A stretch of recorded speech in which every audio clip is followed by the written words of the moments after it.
Hello and a very warm welcome to Bharata First. You're watching FRP Explains. I'm Pereira. Since you're here, please like the video, subscribe, hit the bell icon and share the content as well so that more people get to know about Bharata First. Well, today I'm going to talk about the resignation of Vice President of India, Shri Jagdeep Dhankar, which is effective immediately under Provision 67A of the Constitution of India. Now, the Vice President of India resigned after carrying out all his duties for the day, and the timing has been questioned by several leaders of the opposition as well as experts because it came on the first day of the monsoon session of Parliament. Now, the reasons given by the Vice President of India were that he was unable to cope up with the work as a result of his health complications. Let's not forget, a few months ago, he underwent an angioplasty, and after which he has been frail, but he has been carrying out all his duties within the Parliament itself. Now, what are the two main functions of the Vice President of India? One, of course, is that of the Vice President of India itself. So what does he do? Let's not forget, he is the second citizen of the country, and he steps in just in case there comes a situation or a scenario where the President of India is unable to carry out his or her functions or duties for whatever reasons. And that is when the Vice President of India relinquishes his other position, which is that of the ex officio chairman of the Rajya Sabha, and then steps in to fill in the shoes of the President of India till a new president is elected. Now, the second position or the second function of the Vice President of India is that of the ex officio chairman of the Rajya Sabha, which is a very important position because he is the chairman of the upper house of Parliament of India and is responsible for the smooth functioning of what happens within the Rajya Sabha.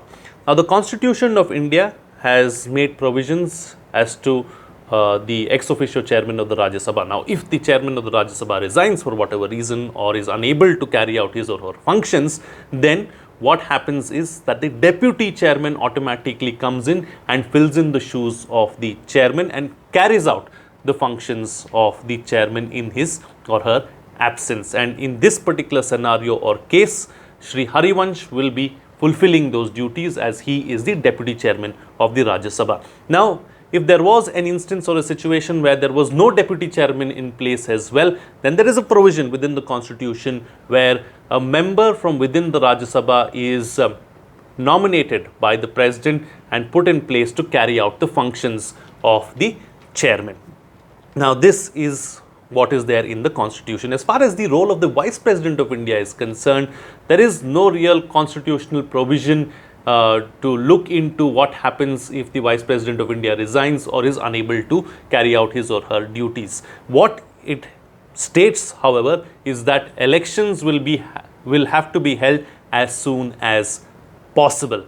So, in this case, the Election Commission of India comes into place, will have to call for elections, and the Electoral College will then vote for the new Vice President. Now, as far as the elections are concerned, the NDA clearly has the upper hand. Right now, there are 782 members of Parliament who can vote for the Vice President of India. So, how does the voting work?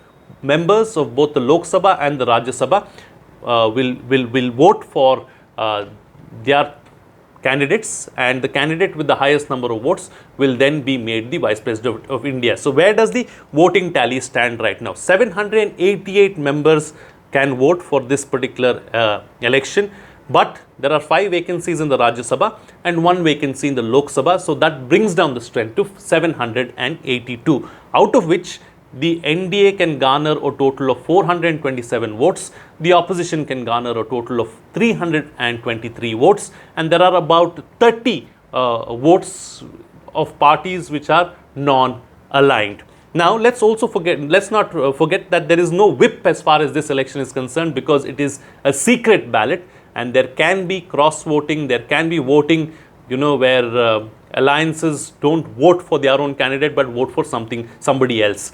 That has happened in the past, but not necessary that will happen now because the NDA clearly has the majority and will work towards trying to find a suitable candidate for the post of the Vice President. There are several names that are doing the rounds, of course, as to who the next Vice President of India will be, but we'll have to wait and watch and see the final candidates. It's not good to speculate at this point in time. So this is the broad scenario really as to what is likely to happen as far as the resignation of the Vice President of India is concerned. The functioning of Parliament will continue, or the Rajya Sabha will continue smoothly, as there is a deputy chairman in place and he will take over the role of the chairman in his absence.